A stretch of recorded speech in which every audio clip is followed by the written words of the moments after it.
Hello, and welcome to the Argyle General Counsel and Chief Legal Officer Summit. My name is Nick with Argyle, and it's great to have everyone joining us today. A couple of notes before I turn things over to our esteemed speaker. To ask questions throughout the session, simply type into the Q&A chat, and we will address your questions at the end of the session. Now, without further delay, I would like to introduce our speaker, Joni Jacobson, co-chair of the Securities and Complex Litigation Practice, Deckert LLP. We're excited to have Joni with us for a keynote presentation titled SEC and Securities Litigation Update 2023, Latest News and What to Do's for Inside Counsel. Welcome, Joni. Over to you. Thanks, Nick, and thanks, Argyle, for having me, and welcome to the participants today. I've been practicing securities fraud litigation for over 25 years and still happy to say that I love what I do. I also teach at the University of Chicago Law School, have for about 7 or 8 years a seminar on securities fraud litigation. So I'm really pleased to be here with you today discussing these issues. So what are we seeing in 2023? Here's some of the issues we're going to address today in our half hour together. Securities fraud litigation, the number of core filings has remained basically consistent, but the size of the filings has increased dramatically. We will also touch on the industries and types of filings we've seen in 2022 and the first half of 2023, and also discuss that the size of the settlements have increased quite a bit. We'll touch on the SEC's enforcement actions, the disclosure rulemaking, crypto regulation, and the types of enforcement actions that the SEC is bringing. So let's just start with what we saw in 2022.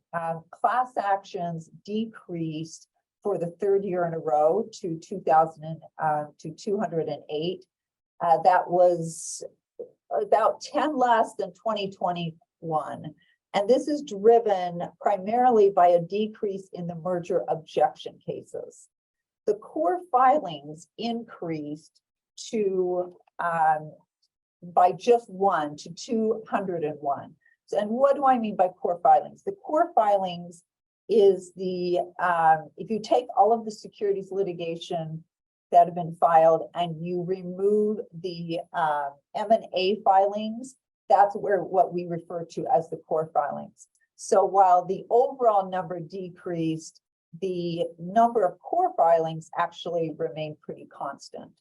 The core filings related to SPACs in 2022 also decreased by 27% relative to 2021. Still, that's 4 times what we saw in 2019 and 2020. I think that a few years ago, we all were anticipating that there would be a huge increase in SPAC-driven litigation. We've seen some of it, but with SPACs, you know, the bubble has burst, if you may. And I think that that's why we're seeing less litigation there. Cases against life science companies also remained about 25% of all filings. So let's just talk about who is being sued, which various industries. I'll start by noting that if you are at a public company and your stock drops over a certain percentage, it might be 12, it might be 15%, you will be sued most likely for securities fraud. The plaintiffs' firms watch the stock prices very carefully, and once a stock drops over a certain threshold, the plaintiffs will actually issue press releases in order to try to get a shareholder to serve as lead plaintiff in these suits. So before you actually see the suits that are filed, you see press releases where the plaintiff firms are trying to secure a potential lead plaintiff to serve. And they obviously want someone with a large holding in order to win any potential fight for lead plaintiff in the suit. So what types of industries are being sued? Technology, a variety of technology companies, that represents about 50% of all filings. I mentioned a few minutes ago, life science companies, that's about 25%, and that's been consistent for the last several years. Filings relating to finance decreased to only 8% of total filings. Retail trade is increased from 4 to 9%. That's a high watermark in recent years. Cryptocurrency almost doubled from 2021 to record 23. And we're going to talk about crypto in a few minutes. And then I'll just note that SPACs, crypto, and still suits arising out of COVID-19, those accounted for more than a third of federal filings in 2020. We also saw an increase in the size of settlements. So the number of settlements, which was 105, was fairly high in 2022, but the size of the settlements was a 38% increase from the prior 9-year average, and it was the highest in 15 years. So the average settlement value also nearly doubled from 2021 to 2022, which was 38 million. And the percentage of low value settlements, which we define as less than 5 million, was 23%, which was the lowest in almost a decade. So what does that tell us? It indicates that if a company is sued and they do not get the case dismissed on a motion to dismiss, and they end up settling, the size of the settlement is going to be larger than it was in previous years. So that's something to consider as public companies are renewing their D&O insurance policies to make sure that you have adequate coverage. Two notable recent settlements that most of you probably saw in the press. One, which was just in the last couple of months, was the Kraft Heinz settlement of $450 million. And then the Wells Fargo settlement was $1 billion. That lawsuit arose from allegations that the company violated its 2018 consent order, arising from investigations into opening unauthorized bank accounts. So those numbers just among themselves are going to absolutely implicate or impact the size of the settlements for 2023. So we expect there's going to be a continued increase in those sizes. So let's just spend a few minutes on the types of securities litigation cases that we're seeing. One is cybersecurity related lawsuits. So what do I mean by cybersecurity? This is usually a securities fraud action that follows a large data breach. So if there's a data breach and if the stock drops as a result of that, you will see plaintiffs filing suit after that stock drop, alleging that the company made false and misleading statements or omissions relating to their preparedness regarding cybersecurity, or even alleging that the company touted their cybersecurity efforts. So those lawsuits, I think, are going to continue to increase, but so far there's been limited success that plaintiffs have had in those types of suits. And I think the reason is that companies are doing a really good job at making very adequate disclosures with respect to their efforts in cybersecurity and the risks involved that there could be a data breach. So I just set forth a few examples for you, but overall, I would just say that most of the lawsuits are not surviving motions to dismiss. At least that's the trend we're seeing currently. But obviously that could change based on the facts of any given case. So let's turn to crypto now. Securities cases involving crypto have continued to increase. And I think that as the market for the capitalization of crypto fell dramatically in 2022, this crypto securities litigation obviously skyrocketed. So you can see this, there was 5 cases in 2017 and now 23 cases in 2022. And we think that that is going to continue. What do we define as a crypto securities litigation case? For today, we are just focused on actual securities class action filings in federal court, which primarily involve allegations of Section 10b5 and 20a violations, and Sections 5, 12, and 15 of the Securities Act. Where are these cases being filed? Primarily in California and New York and New Jersey. And that's pretty consistent with what we're seeing across the board of all securities fraud litigation cases. So those 3 jurisdictions seem to be hit the heaviest, and that's a trend that's continued for the last few years. And what, staying with crypto for a few minutes, what types of entities are being named as defendants? Here, we've got a really broad range of entities that are being named, coin issuers, cryptocurrency exchanges, cryptocurrency miners, securitizers of cryptocurrencies, companies adjacent to cryptocurrency, and celebrity influencers. I think that's one of the more interesting aspects of these types of cases is there's allegations that the celebrity influencers actually touted different crypto assets. And so they're being brought into these, into this type of litigation.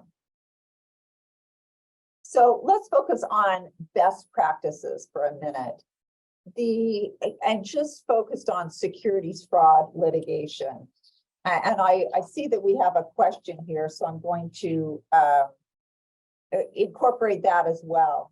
So as I mentioned earlier, it's really hard to prevent a securities fraud litigation entirely, because if your company's stock drops for whatever reason, it might be that you're a life science company and you receive a CRL, or you could have a manufacturing company that has an issue and needs to recall. You could be a company that has a huge cybersecurity issue. Whatever event causes the stock to drop, a lot of times you just can't prevent that event from happening, right? Once in a while, it'll be restatements or some sort of accounting issue.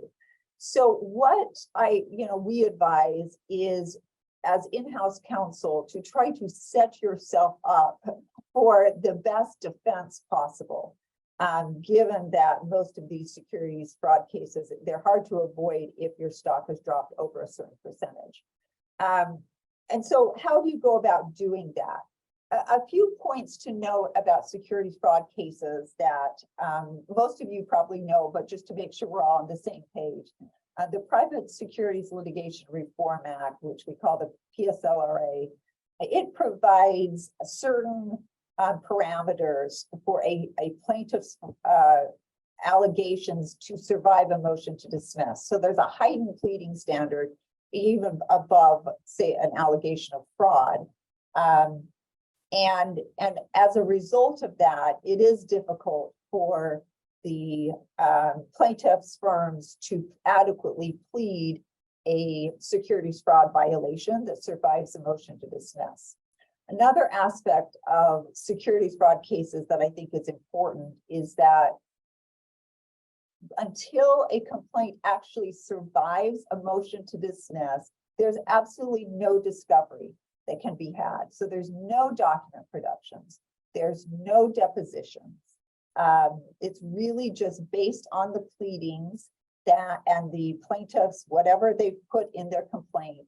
And then when I'm defending a motion to pursuing a motion to dismiss, what I can look at is really the public filings. So to the extent that companies have really robust risk disclosures and their disclosures with respect to whatever event has happened are very clear and disclose both the positive and the negative, that is going to help me and others in my shoes defend these cases and hopefully get the case dismissed at the motion to dismiss stage, because that really eliminates a lot of burden on in-house counsel, burden on CEOs and executives, etc.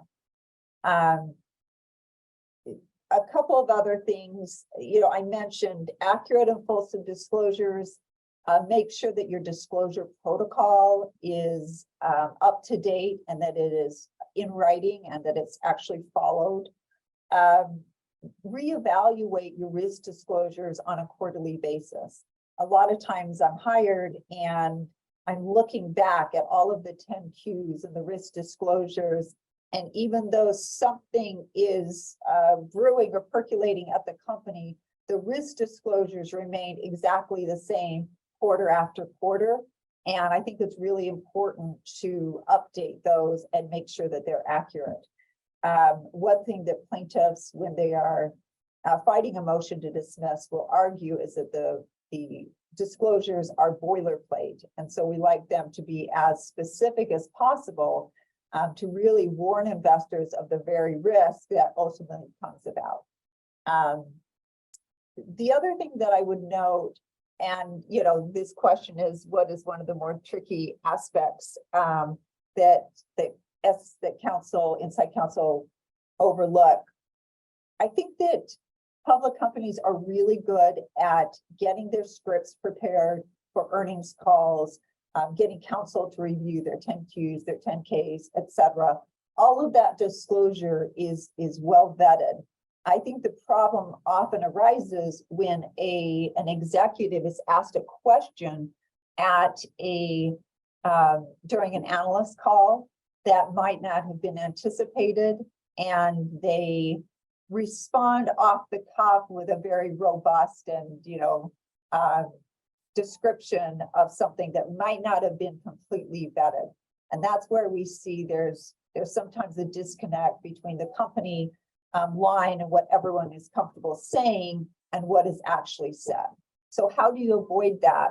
I think rather than, and I'm sure most of you do this already, you have your script that's going to be presented during your earnings call, and you have anticipated questions, but I would find more information about or more focus on the anticipated questions that you're going to see in any earnings call. So moving for a couple more things on best practices that I wanted to mention. Also reevaluate your document retention policy and make sure that the employees are adhering to it. If there's a document hold in place, it's obviously very important that your employees are adhering to the document hold. But on the flip side, you want to also make sure that if there is a document retention policy, that certain types of documents are retained for a certain number of years per regulation, and other types of documents are not retained after a certain period of time.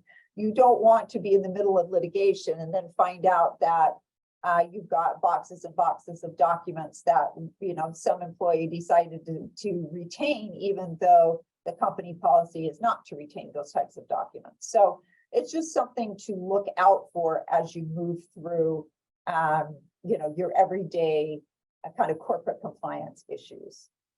And then I mentioned this earlier, but I will also say to make sure that you reevaluate your D&O insurance on a regular basis to make sure that it is adequate, that the size of the SIR, the self-insured retention, is proper, and that the size of the policy is proper as well. So let's focus a little bit now turn to the SEC's focus. And I think that there's really three primary areas of focus that we're seeing in 2022 and that we expect to see in 2023. The first is on disclosure rulemaking. We all know that the climate-related disclosures, there was a March 2022 proposal regarding both climate-related risks, targets, and greenhouse emissions. The final rule is expected at any time, and it is widely anticipated, but it is likely to face court challenges. So it'll be interesting what the final rule looks like and what challenges it will face in court. But I do think that every public company needs to start thinking about these issues. One thing that is tricky is the targets. When you get to ESG in general, if you have certain targets in the future, and how do you ensure that what you're saying about those targets won't eventually become actionable if something goes wrong and you're not able to meet that target? So my advice is to make sure that all of your disclosures are aspirational in nature, you know, what you hope, what you believe, what your values are, etc. And I think that that'll help down the line. I also think to the extent that the targets or goals are far the future, I think that'll help as well.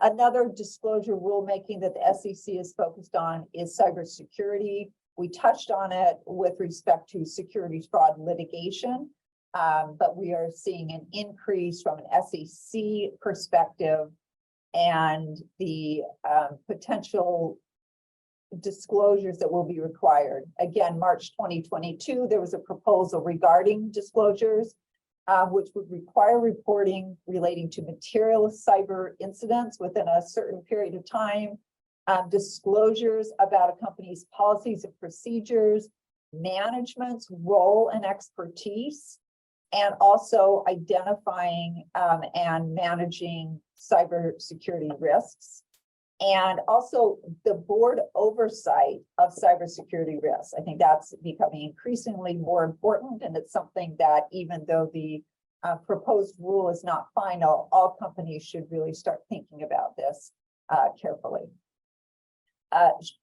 Other disclosure rulemaking that we see on the horizon, or the SEC has spoken about, is share repurchase, SPACs. There's been some on that, and they've got some proposed rulemaking relating to DEI disclosures, so human capital management and board diversity. So we expect that we will see more of those as we come down the line.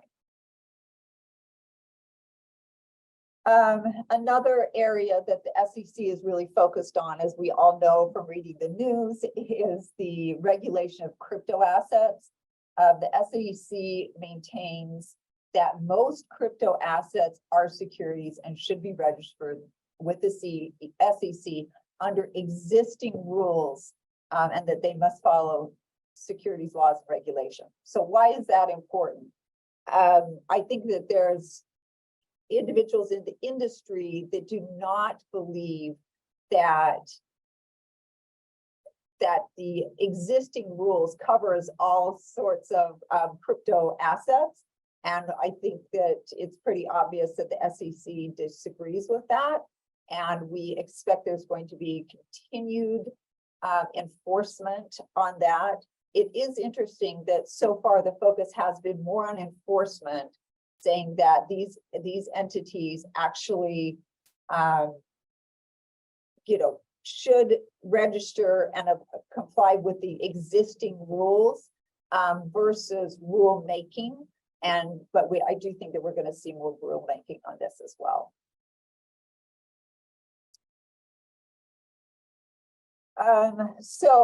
Additional enforcement trends, I think that we're going to see a continued focus on cybersecurity.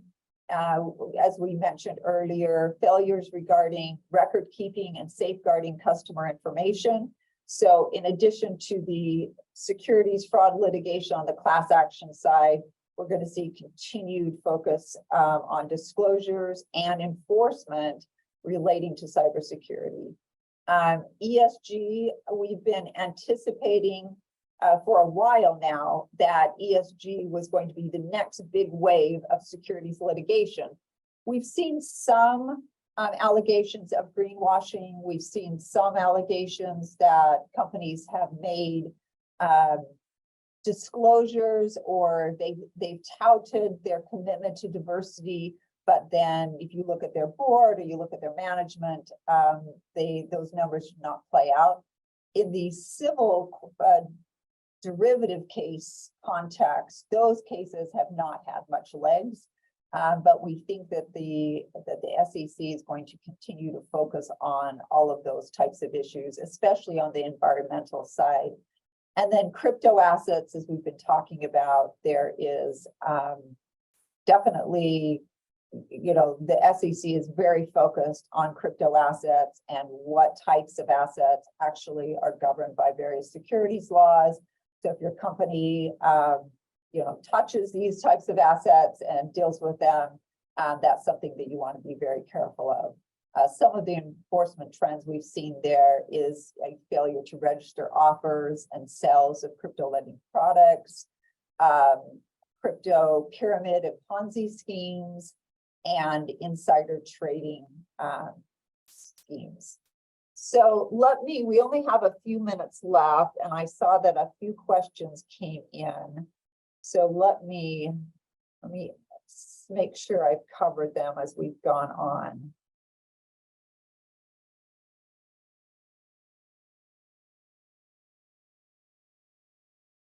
So one of the questions is, where should we be focusing our attention in terms of SEC related issues, and what's landing organizations in court most often? I think that I touched on this, but to just emphasize, I think making sure that your disclosures are adequate and robust, and that you really, and I've been in these conversations, so I know it's sometimes difficult that you have a C-suite, someone or in management that really wants to push the positive only. And I think as legal counsel, it's incumbent upon us to really make sure that there's a balanced portrayal, and that the negative information that might accompany that issue is also disclosed. So really making sure that whatever is said is balanced and a fair portrayal of the facts. To the extent the company is touting or has certain goals or targets, to make sure those are aspirational in nature, so that if things don't go exactly as planned, that you've got that language in your SEC disclosures that there's no alleged misrepresentation or omissions. Now, let me see if I can get one more in before the time.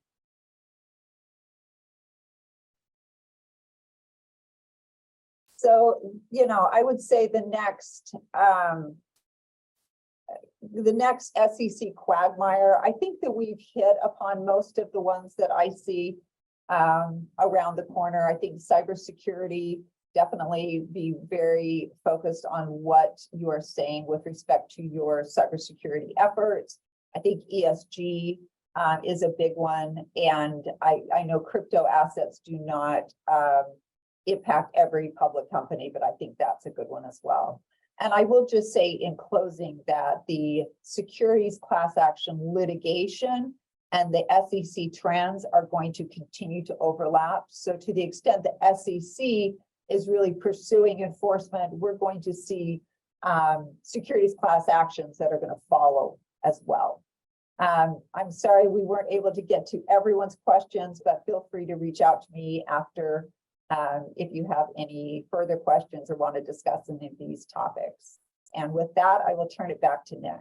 Thanks so much. Wow, great. Thanks, Joni, for such an incredible keynote. I also want to thank everyone else for joining us today. This session, along with all of today's content, will be available on demand following the event. This officially concludes the Argyle General Counsel and Chief Legal Officer Summit. Thank you again for joining us today and engaging in our content. Have a great rest of your day.